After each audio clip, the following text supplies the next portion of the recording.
আজকে আপনাদের দেখাবো পেঁয়াজ আর টমেটো দিয়ে রুই মাছ বোনা।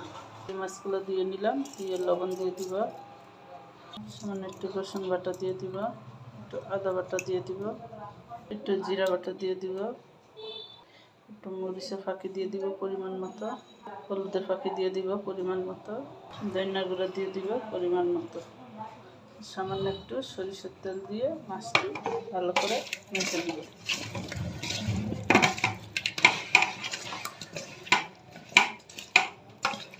মাছটি মশলার সাথে ভালো করে এইভাবে মাখিয়ে নিতে হবে।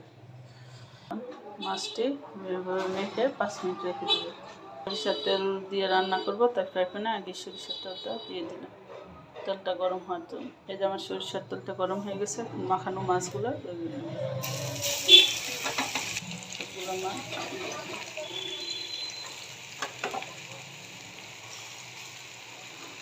সবগুলো মাছ দিয়ে দেবো। এখন মাছগুলো সব উল্টায় দেবো।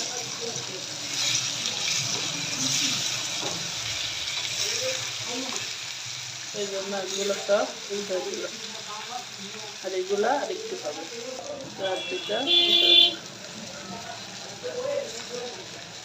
এগুলো আমার বাদা হয়ে গেছে। এখন আমি গরম হয়ে গেছে, এখন পরিমাণ মতো সরিষার তেলটা দিয়ে দিব। তেলটা গরম হয়ে গেছে, এখন পেঁয়াজটি দিয়ে দিব। পেঁয়াজটির সাথে টমেটোগুলো দিয়ে দিব, লবণ দিয়ে টমেটো আর পেঁয়াজটি ভালো করে ভেজে নিব। এখানে পাতিলে সামান্য একটু গরম পানি নিয়ে নিব। রসুন বাটা, ধনিয়ার গুঁড়া পরিমাণ মতো, হলুদের গুঁড়া পরিমাণ মতো, মরিচের গুঁড়া পরিমাণ মতো দিলাম, সামান্য একটু জিরা গুঁড়া দিয়ে মশলাটা আমি ভালো করে মিক্স করে নিব।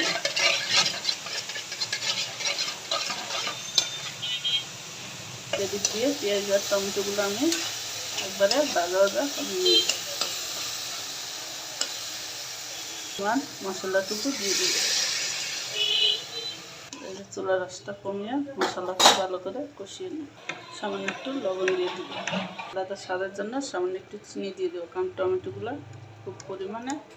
চুলাটা কষানো হয়ে গেছে, এখন 3-4টা কাঁচামরিচ দিয়ে দিলাম, আর ভাজা মাছগুলো দিয়ে দিব। মাছগুলো দিয়ে নাড়াচাড়া দিয়ে ঢাকনা দিয়ে ঢেকে দিব। মাছ হয়ে গেছে, এখন ধনিয়া পাতা দিয়ে নামিয়ে নিই। এখন নামিয়ে নিব। কেমন দেখতে হয়েছে আমার মাছ বোনাটা অবশ্যই সবাই কমেন্টস করে জানাবে।